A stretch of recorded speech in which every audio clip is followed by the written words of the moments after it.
Hello,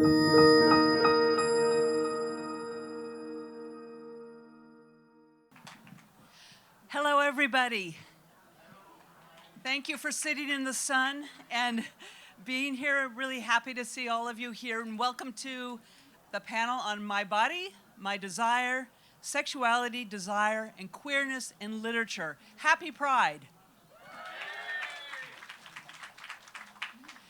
I want to thank the Bay Area Book Festival and the group of people who put this together, the 10th anniversary, under really hard circumstances. It's a fabulous event, so thank you to them. Thank you very much to Pegasus Books, Indie Extraordinaire, who's going to be selling all of our books, and we'll all be signing right over there right after the event. Pegasus is an amazing store. They're keeping all of the books alive from those of us who are writing in underrepresented literature communities, so thanks to Pegasus. And most of all, thank you to all of you for being here and welcoming us all. The questions are going to be written only. So Adam, wherever he is, has pieces of paper. If you have questions, write them on the piece of paper and hand them to Adam, and we will answer as many as we can in the last 10 minutes. So I'm Lucy Jane Bledsoe, today's moderator. My most recent novel is Tell the Rest, which is about a trio of young queer friends who take on the Christian right and win, and how queer desire reverberates through all we do. I'm going to do introductions, and I'm going to introduce each author and then ask them a question before moving on to the next introduction, and then we'll open it up to more of a conversation. So Sam, I'm going to start with you. Sam is a queer, Jewish writer and educator. They're the author of Madness, winner of the National Poetry Series, and Bury It, winner of the James Laughlin Award from the Academy of American Poets. Sam is a lecturer at Stanford, and their first novel, You're Dead, will be published by McSweeney's this year. So Sam, the epigraph to your new book of poetry, and the new book of poetry is called Pig, is this, and I'm going to read what you say in your epigraph. Quote, or actually, you don't say it, it's a George Orwell quote. The creatures outside looked from pig to man, and from man to pig, and from pig to man again. But already it was impossible to say which was which. Why this epigraph, and why pigs? Do you mind if I take that? Thanks for the question. Thanks for having me. Thanks for being here. Make some noise for yourselves. Okay, yay. I wrote a book of poems about pigs. I spent 7 years doing it. And like the little spiel for it is like it's a book of poems that thinks about the pig in its like broadest taxonomy, you know. So we're thinking about like the farm animal that we know and love. It's thinking about like men and constructions of masculinity, being like a pig bottom, or like taking loads. It's thinking about global ecologies, militarism, right? Famous pigs. There's like an ode to Miss Piggy. There's like a lot of sort of like our literary or cultural iconography of the pig. And part of the project was like I had been writing into all of these themes, and then my friend Hugh was like, it seems like you're writing about pigs. And I was like, in fact, I am. And then I started to do like a long, like more sort of in-depth research into like constructions of how we think about the pig, right? Because there's like the literal animal itself, and then there's how like the language we use around the animal like changes both the animal and our relationship to it, right? And so like with all of our relationships to animals or companion species, right? Like we shape the pig, and then the pig in turn shapes us. Do you know what I mean? Like how we act on the world is also how the world acts upon us. And so like over the course of 7 years of like thinking about pigs, I just collected like an archive of like pig quotations and citations. And I think that was like the Orwell one is the one that like to me felt like one of the most like indelible from my early schooling, you know, where I was like, I don't know, did y'all read that in high school or middle school or whatever? Yeah. Animal Farm. And then and so I think to me that also like speaks to the slipperiness both between like the porousness between the human animal and the pig animal, and also like a lot of the book is sort of excoriating humans, right? You know, because I don't know, when we think about pigs, we're always like, ooh, that's like nasty, you know. But like in fact, we humans are like far nastier. Yeah, and so I think it's thinking about that sort of like slipperiness between the human animal and the pig animal. Yeah, is my answer to that question. Thank you for it. Yeah. So Brontez Purnell is the author of several books, including 100 Boyfriends, which won the 2022 Lambda Literary Award for Gay Fiction, and was named an editor's choice by the New York Times Book Review. Brontez is also the frontman of the band The Younger Lovers and a performance artist, and they're performing June 29th at the Alameda Library. the Alameda Library. With my band, I won't be reading.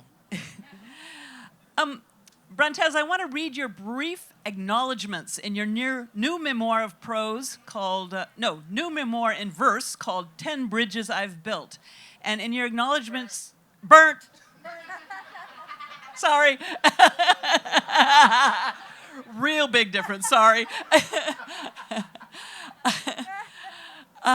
Thank you for that correction.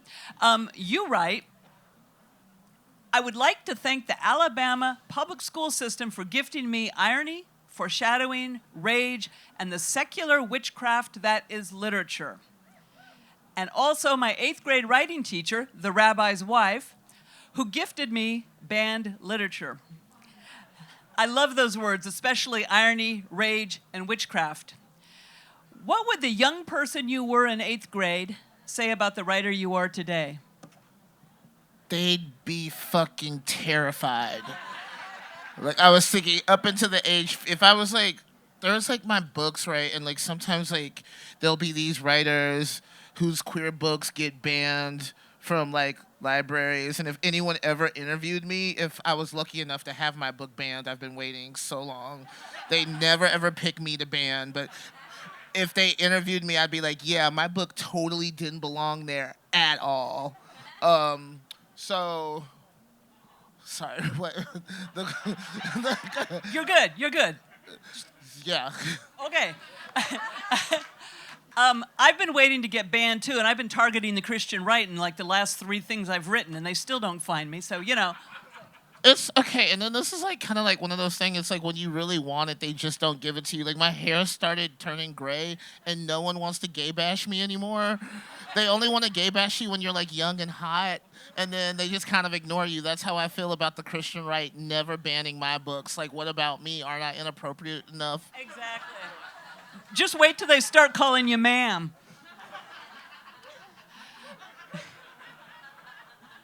Okay, R.O. Kwon is the best-selling author of the novel The Incendiaries, which has been translated into 7 languages and was named a Best Book of the Year by over 40 publications.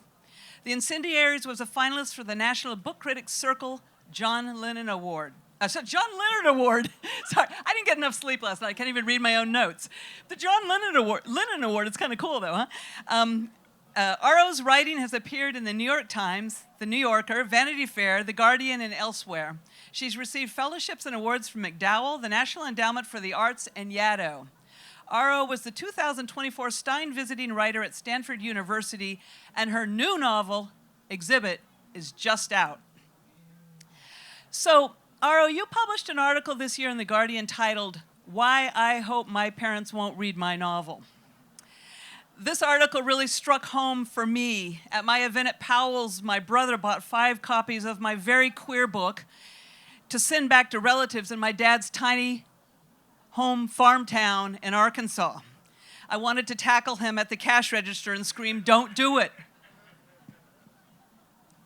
I did let him buy the books, and I did let him send them. Sorry, hold on a minute. My paper.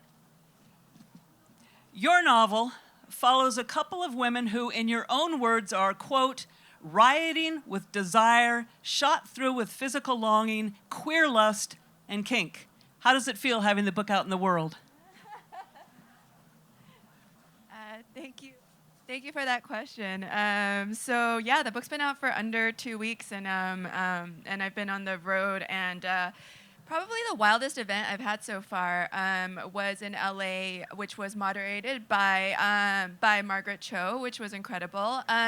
Combined with that was the fact that my entire family filled the front row, including my parents and my aunt, and various longtime family friends who had known me since I was 10.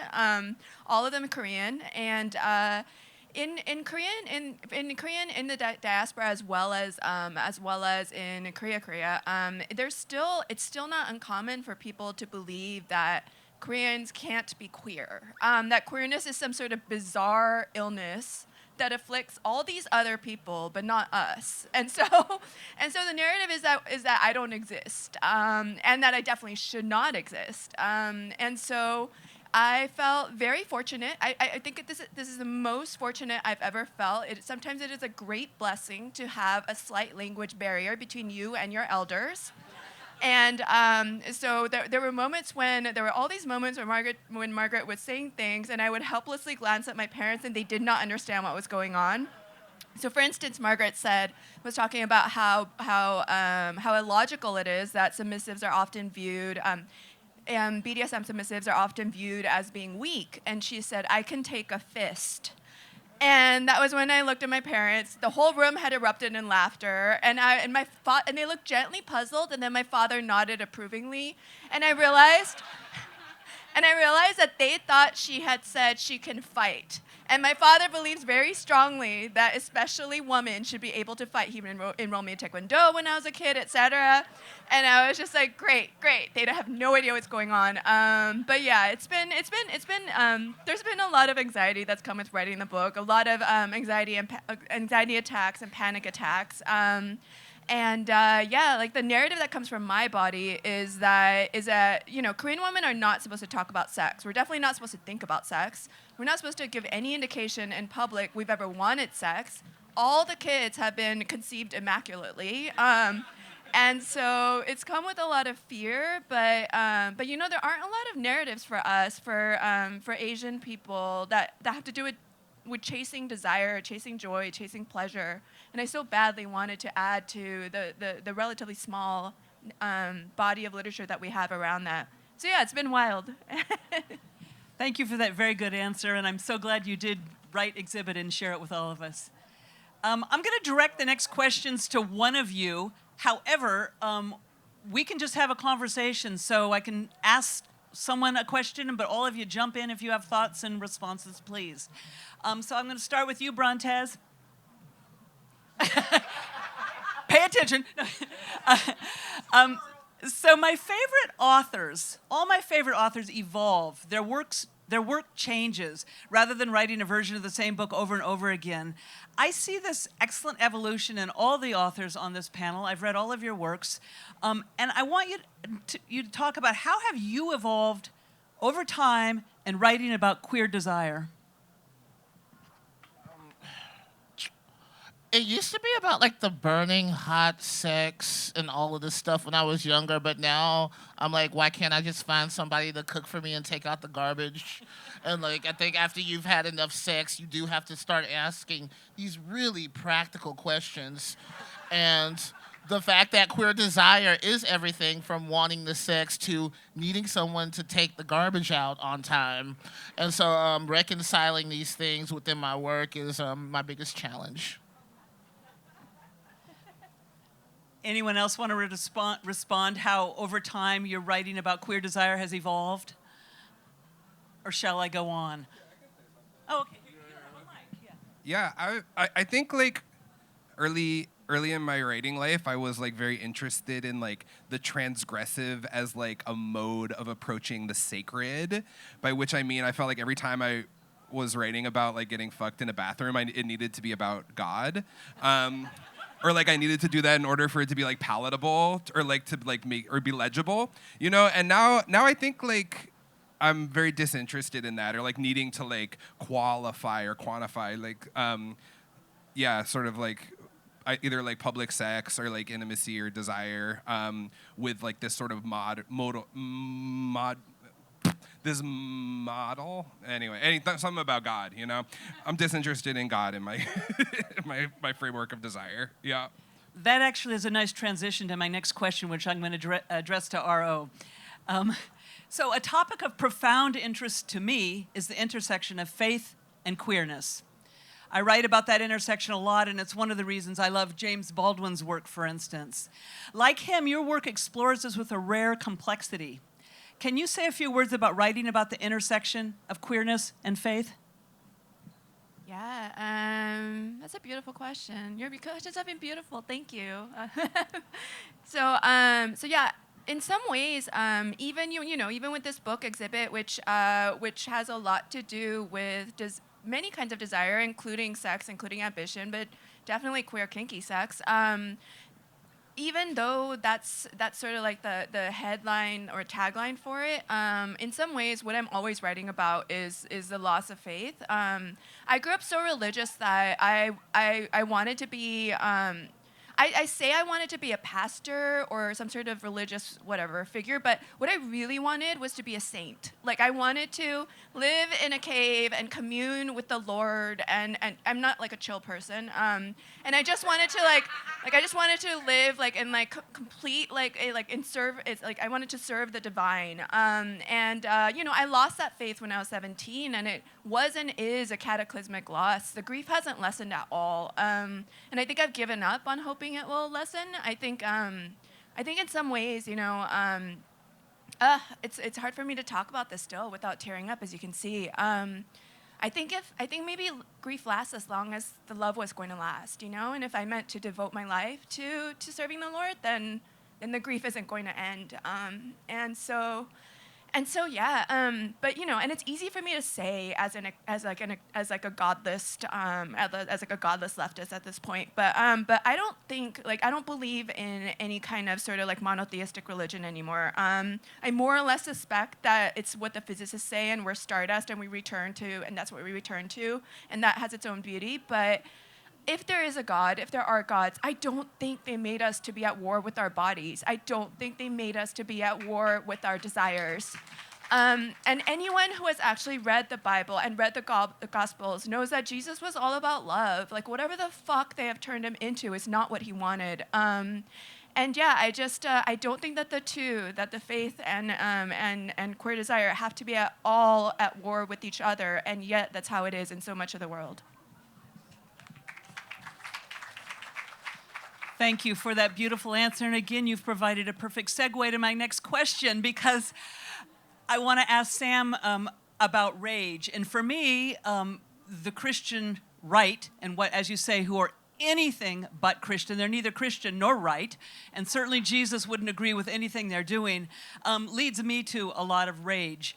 And so I wanted to ask you, Sam, we can't really write about queer desire and queer joy without addressing that counterpoint, queer rage. How do you handle that balance?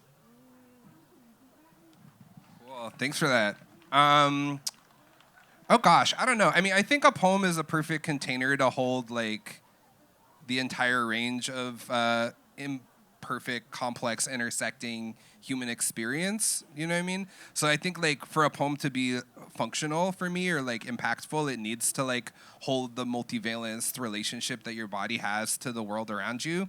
I don't know. I think there's also like a container for a poem as like the epistle or the direct address, where you can like speak directly to people who are upsetting you, or institutions or systems that are and so I think like I'm interested in like a poem as a vehicle for like contained rage, that can sort of speak back to the sort of like asymmetrical systems of power that we engage with and occupy. So like I mean, this new book has a couple like anti-Zionist poems that like were written like a decade ago that were like that had two things that they were working through, right? It was both like anger at the sort of like co-optation of Judaism by a sort of like settler colonial project, right? So there's like a lot of rage in that. But on the other side, there's also like tenderness, right? And it's like a desire to call my people toward me, right? And what is like a leftist sort of like Jewish orientation toward land and community look like sort of outside of that? So I think it's like on the other side of rage is also like a deep tenderness for me. Yeah. Cool, thanks. RO or Brontez, anything about rage? Or I didn't give either of you guys a chance to respond to the faith question either because I got so excited about the segue.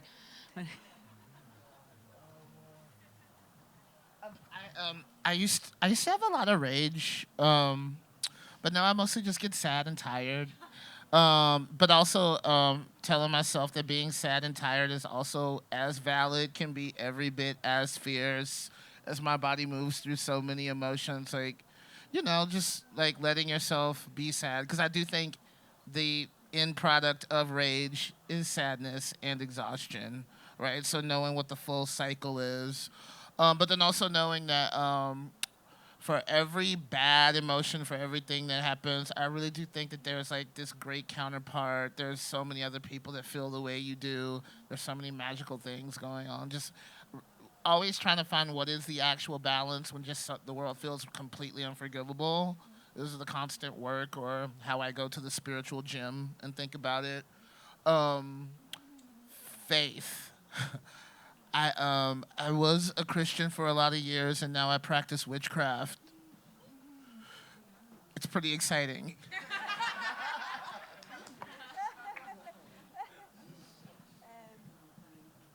I guess I'll just add that sometimes I'm so grateful so often to spite and rage. I feel as though when other fuels are not available, those are there for me. I remember during at some point of the pandemic, early pandemic, when I was thinking I was so exhausted, but spite was there, and I remember thinking, I will not die before I live to see some of those evil ass fuckers die first. And the evil ass fuckers who are keeping us here and are not helping. And sometimes it's like the sturdiest fuel. But also, I think a lot about something that Natalie Diaz says in her poem, in her poetry collection, Post-Colonial Love Poem.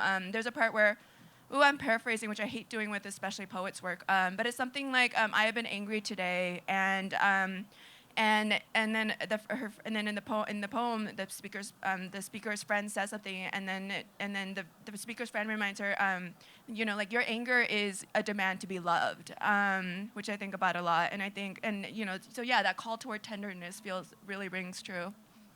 I really like that phrase, rage is fuel. I mean, one reason I ask that question is I think it's much, much more difficult to write about the joy and about connection and about community than it is about disconnect and rage. But we have to get rid of that one and put it aside to get to the other, and how you all have talked about tenderness, and it's really beautiful. Thank you. Yeah. Did you want to say something? Can I respond to the faith question? You may. Yay. Y'all know that song, Faith? That's my favorite karaoke song. That's my first thing to say. And then the second thing is, faith for me, I grew up in a Reformed Jewish congregation. And I think what I gleaned from that most is, a sort of, literary continuity as a kind of faith. So there's, a way of, reading across time as a way of, holding, your ancestors or your people close, right? And, the reading is a kind of resurrection, right? And it's a kind of time travel. And I think as I moved into, publishing or making work, I think when I think about faith, it's a kind of optimism for both a connection in the present and a readership in the future. To write something is to speak both to those living around you and to also call something forth into the future. And so for me, that that both comes from Judaism and also feels like a queer, despite it existing within a sort of framework of capital and capitalism, it's like a deeply sort of tender, connective gesture, right? To write toward people and to invite them in with you. Yeah, that's my thoughts on faith. I want to remind everyone, if you have questions, please write them on a piece of paper and give them to Adam up there. In about 10 minutes, we'll have time to start doing that. Okay, I have another question for you, R.O. All three of you write deeply honest work. And one of the things I always want to articulate, but am never able to do to my own satisfaction, is how fiction is actually truer and more honest than nonfiction. As a novelist, do you have thoughts on that idea? That it is true that I find that I can be more honest in fiction in a way that I can't be in nonfiction. That scrim of plausible deniability, even if you're just writing straight up exactly what happened, and your good friends know, you can still just be it's fiction. I made it up. Yeah, there are things I wrote down in exhibit that I don't think I could have written down in nonfiction. I will say though that I know that my friends who like love writing nonfiction would disagree with me, so there is that. But it did let me write down things where I honestly, I often had what amounted to hours-long panic attacks while writing exhibit. And then I read it from Dr. Google said that hours-long panic attacks are not possible, and then so eventually I asked a real doctor because they're pretty hard on your body. Your body's screaming at you like we're dying, we can't breathe, and then your mind is like it's just another panic attack, we're not dying, and your body's like no, we're dying, and then like it's just an argument that goes on. But I finally talked to a real doctor, and then a real doctor said I had these rolling panic attacks. So one panic attack would lead to the other, would lead to the next, would lead to the next. But I also believe that I believe so strongly in walking toward fear with my writing. And I believe that if I'm writing down what I can barely stand to put down on a page, let alone begin to imagine that other people will think it's about me, then there's something interesting there. There's something that I need to say. And I believe that, and other writers have said this too, Toni Morrison said this, but I believe that in part because literature has provided what amounts to, and I'm not exaggerating, life-saving fellowship. There have been times when I have felt so desperately alone in the thoughts I have and the desires I have. And at those points, literature has always met me and said, you're not alone.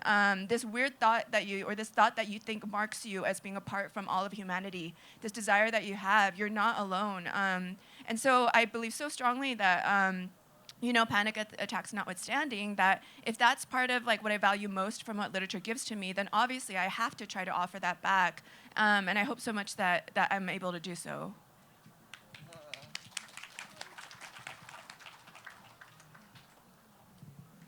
What was the question? I was just really lost in Reese's. How well, and let's see, you both have also written novels. So how writing fiction, but you could also address poetry, how is that truer than nonfiction? Because I always believe it is that we can get to deeper truths, but I never can articulate. That's why I want you to help me to figure out a way to say that.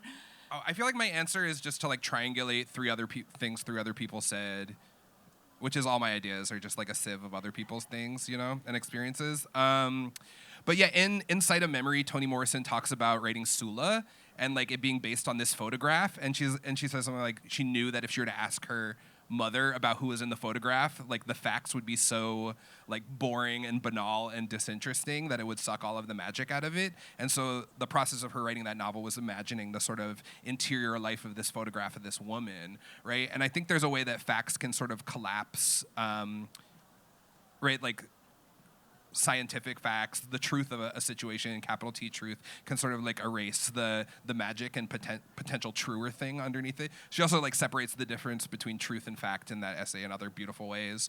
And Ursula Le Guin also talks about this, right, where she's thinking about how facts are so sort of debatable. I don't know, y'all watch the news, you see like multiple people sort of debating the various sides of like the extermination of a people, right? And then you're like, oh, this is like, these are questions of like fact or rhetoric, right? But in truth, like in order to get to the like the embodied like truth of that, like fiction actually is like a vehicle that lets the sort of experience of it come through a little cleaner. Yeah, that's like not debatable, right? Because it's like you're not debating over like these moral questions about like whether someone has a right to live, right? Or whether or not someone should be allowed to like, feed their families, right? Like fiction then becomes a place where you can like have the interior experience of that person just alive on the page, yeah. R.O., I'm quoting a couple things you've said in various interviews. I hope that's okay. I'm sorry. Oh, my new book is called 10 Bridges I Burned, a memoir in verse, but it's like kind of a bunch of pack of lies. And I just put memoir on it because like if you're like a person of color, a woman, whatever, they give you more money for writing memoir. No, they absolutely do. It's like only a straight white man is smart enough to write memoirs of a geisha and get money for it, right? In order for you to be like a marginal identity, you have to put memoir on it. You always have to be excavating from your personal experience. You always have to be spilling your guts on the page so they can look at you and be like, that whore, that crazy person, here's some more money. Thank you for the Jerry Springer book. So I was like, yeah, let's use it.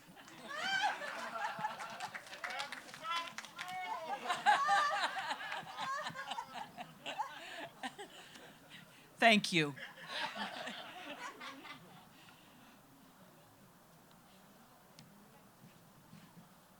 Okay, I'm gonna move from there on. It's related, and it's a quote I'm gonna have that R.O. said in an interview. R.O., you said, quote, "As Toni Morrison said about black women, the first audience I have in mind while I'm writing begins with Korean people. And then I'm back where I started, hoping to both address and bypass my people, tottering at the top of this old, exigent logic spiral, about to slip down again." Can you comment on that, please? And all of you, who you write for and why? Yeah, I think a lot about that in terms of what I explain and don't explain. There's some Korean that's not there's some Korean that isn't a little bit of Korean that's not transliterated even in my novel. So it's in Hangul, the Korean alphabet. And those are very look upable. Like, you can just use your phone, and your phone will tell you what it is, and it's just very few words. But because I thought I had to do that because the novel's told in the first person, and Jin, the narrator, who's a photographer, who's Korean American, she wouldn't think about her mother 엄마 in English words. She would think about it in the Korean. It doesn't even sound right in the English. In English, it's often pronounced as umma, or I don't even know how to say it in the English, so it wouldn't make sense. So I had it in the Korean, but it's also true that with Koreans, it's not just that we're not supposed to talk about sex or give any indication that we've ever had sex. It's until 1910, essentially, for hundreds of years, it was in the laws. It was official that a woman could be divorced for talking too much. Women were encouraged not to move during sex, lest I assume, because that indicates that we're active in any part of the sex, that we have any sign of pleasure. Women were not supposed to be seen by men who were not in their families. And so Korean women and girls in the past were really good at this game that involved seesaws. And they would jump really high and do flips in the air. It's really beautiful. You can see it on YouTube, but the story is that they got so good at it because we lived behind walls, and so we just wanted to see more of the world. And so yeah, the message from my body really has been, while writing this book, and the message hasn't quieted down quite yet, is run, they're going to kill you, you're going to die. Which on the one hand is so histrionic, it's a fucking novel, and I keep being like, body, it's a novel. Other people write about sex. They have not been killed. Good Lord. But my body doesn't seem to listen to logic. And yet, yeah, I felt compelled to write it for us because there are so many of us who do want things, and we get to write about it. We get to exist, and yeah. Who do you write for, Brontez? I mostly write for myself. But what's weird is I feel like it's always the people that hit me up the most about my writing is these middle-aged white women of countercultural experience background, and they'll always be like, Brontez, I see so much of myself in all these black male characters you have written. It's finally someone speaking to me. You have written my story. And I'm just like, wow, that's fucking crazy. But I'm too broke to throw away any audience. I guess I have larger categories of people that I write toward or to. I feel like I write for sluts. Yeah. And it's also wild. I don't know. I for poly people, for lefty Jews. I whatever. And it's wild how few thoughtful poems there are about polyamory. Do you know what I mean? It's a field you can really write into, and it's new. And then everyone's like, oh my god, this is my experience. And so I invite everyone to write slutty poly poems. But I think the real truth is I write for 5 people who are my dear friends, and I want to make them laugh. Yeah. And either through a particular articulation of grief, or just a sort of notion of our experience that they share. Yeah. And so I'll send them the poems, and I mostly just want to please 5 people, and hopefully it'll resonate with a wider group of people. Yeah. I really like that answer because I have a whole long highfalutin answer, and the truth is I also write for like 5 friends. It's true. You kind of think of these people and that's who you're writing for. I'm going to move to some of the questions that we've gotten on cards from the audience. And the first one is for Brontez. Can you tell us more about your witchcraft practice? Is it related to sexuality in any way? Sex magic, question mark? Okay, absolutely not. It's mostly dedicated to like my anxiety or whatever. But like someone taught me that witchcraft is literally just a hands-on meditation. For instance, if I have like an enemy, right? I Xerox one of their pictures and then I cut the eyeballs out and then I put it in a mason jar in my closet. And every day I turn the lid a little tighter until a month and a half later the lid is completely closed. And then I throw the bottle somewhere. And it's just so I can have the person that I hate in a physical space somewhere so they're not always in the front of my brain. Or like, during the new moon, I would do like a bunch of bottle magic too, where like, the new moon is crazy. I never understood the fear of the void until I would go to the new moon at Ocean Beach and it's black. It's just black and all you hear is waves. And I'm like, oh, this is really scary. Someone could kill me. But how would they find me? I'm cloaked. And new moon magic is like the moment someone nuts in you, but full moon magic is when you're fully pregnant. But I like new moon magic because it's like, it's a whole thing. And then I would be throwing bottles in the ocean and I'm like, am I practicing witchcraft if I'm really littering? And so then I stopped. But it just gives me a way to like really process my emotions hands-on. Which is probably the most metaphysical, non-woo-woo answer you could give, but that's how I feel about it. And how did you learn in 8th grade about witchcraft? You talked about the witchcraft of literature. Oh, okay. Like, I had this friend who had a friend who said this crazy thing where he was like, oh, like, I didn't know that people had thoughts until I read it in a book. Because someone said, he thought that he was the only person that could think, right? And then I also learned that prisons know how many beds to buy by how many people can't read. Or when I learned that the fact that my mother read to me every night changed how much I could survive as a black man in the world just being able to read. And the teacher that was a rabbi, she read this book about this like young slave girl in 8th grade. And in the book, one of the masters teaches her how to read, and the other slave was like, we have to be able to read. It has to be known what they are doing to us. And so then that's when I learned, like, oh, shit, like, this actually is, like, witchcraft. This is actually a spell. This will dominate how we live in the world, how we function in the world, how we interpret. And so, yeah, I do feel like there's a kind of cauldron thing going on when I'm writing. Thank you. This next question is for R.O. When first writing about or tapping into your desire/pleasure, did you feel any discomfort? If yes, how did you get more comfortable with it?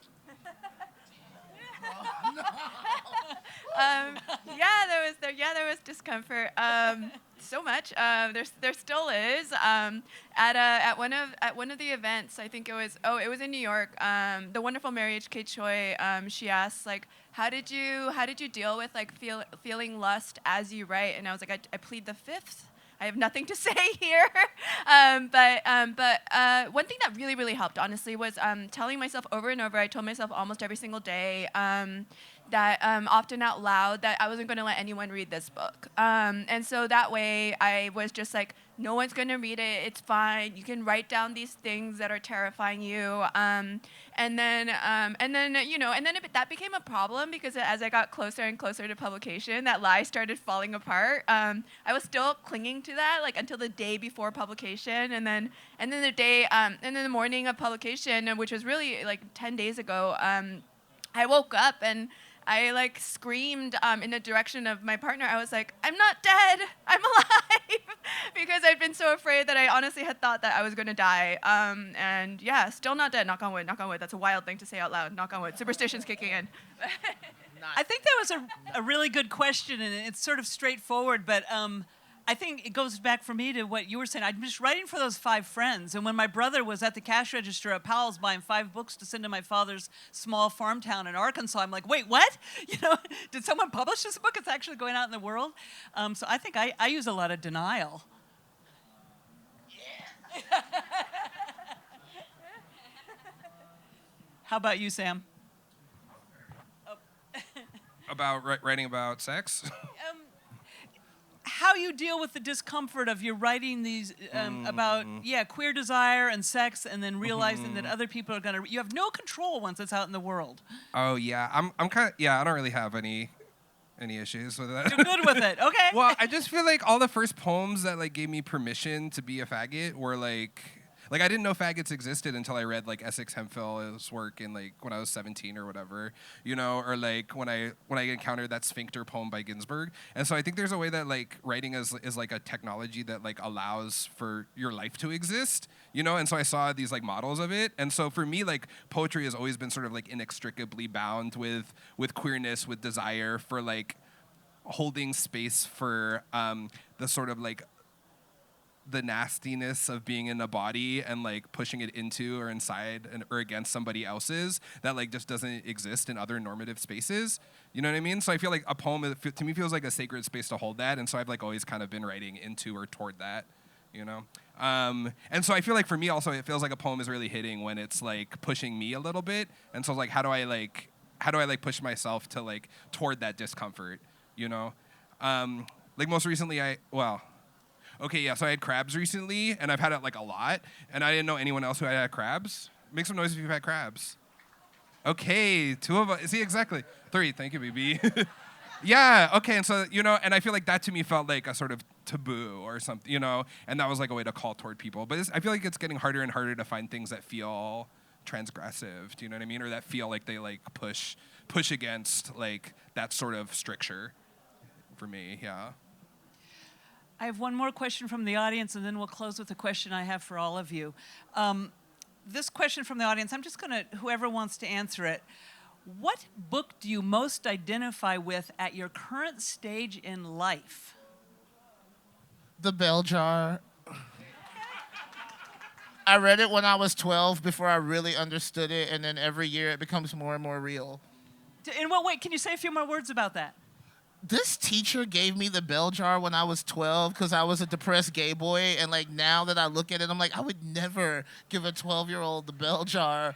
But sometimes I'm like, is my life like the Bell Jar because I read that book, or was the book like that because I existed and the Bell Jar knew I was coming? So, yeah, Esther Greenwood, right here.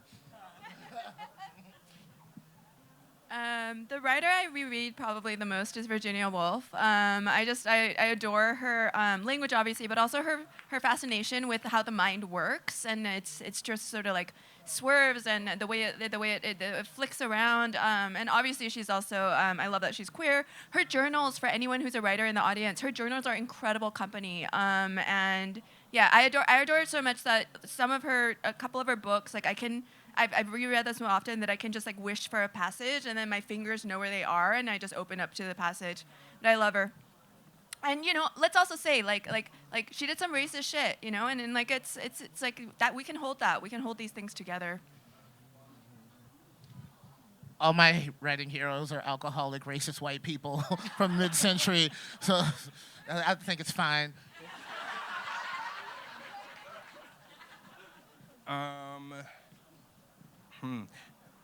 At this stage in my life, I'm done. I'm finishing up teaching for the quarter. And Srikanth Reddy wrote this book called Underworld Lit. Has anyone read it?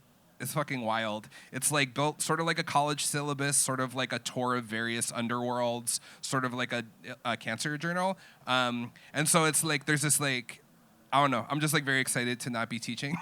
And so everything feels like it's like through this like lens of like college syllabi, and like looking for like meaning inside of that. Yeah. That's where I'm at right now. Hopefully another place next week. Okay, I want to close with one last question for all of you.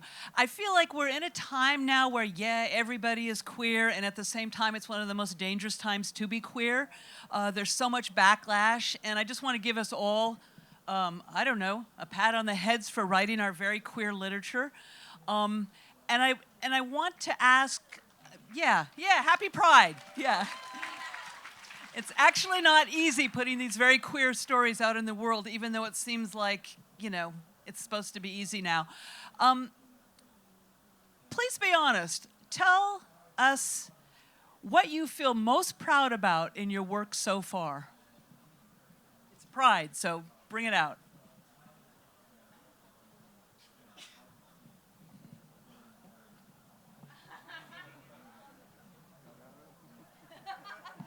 I was told to ask y'all hard questions, so this is one.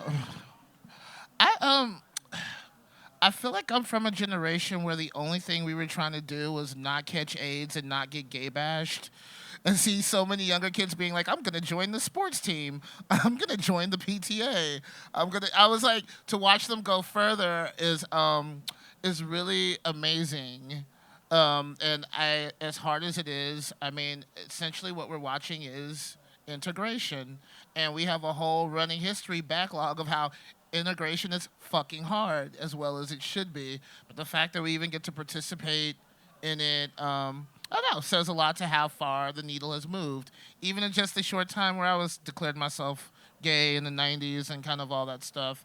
I am proud to just be able to witness. And I think that that's mostly what I write about. And some people say I'm transgressive or whatever. I feel like I'm mostly writing about the fact that I'm like glad that I'm alive still. And so I think kind of like that gratitude of that is just being able to watch a very, very messy progress happen. It's not progress if it's not messy.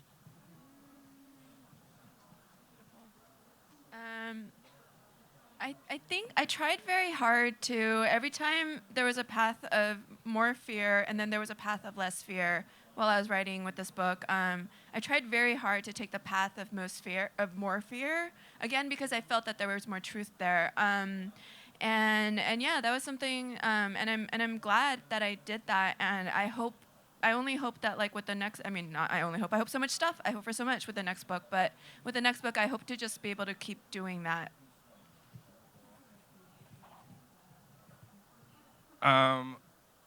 Gosh, I feel like I've never been proud of anything. Pride's a sin.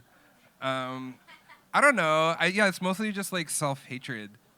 Is that is that a thing to be? I'm like very good at cultivating self-hatred. Do you know what I mean? Through my projects. And kids are, my students are cool. They're like mostly non-binary and Marxist, which is like a flex at 17. I don't know. I guess I had some poems published in like a anti-Zionist Haggadah that felt like really moving to me, that like the work had life somewhere else than that. You know what? Anytime anyone's like, oh, this thing hit, or like resonated with my experience or like shaped or gave permission or made something possible, I'll like hold that for a minute and then it'll evaporate and then I'll go back to hating myself. But like for that minute, it's like very loud. Yeah. Not like begging for that after this, but if you want... If you want to save me for a minute, would love. Cool. I want to thank you all for being here. You've been fabulous. We are all signing our books right there in the Pegasus booth right now. Folks have traveled far, put in their time. Please buy their books and join us in the Pegasus booth, a wonderful bookstore. Thank you so much for listening.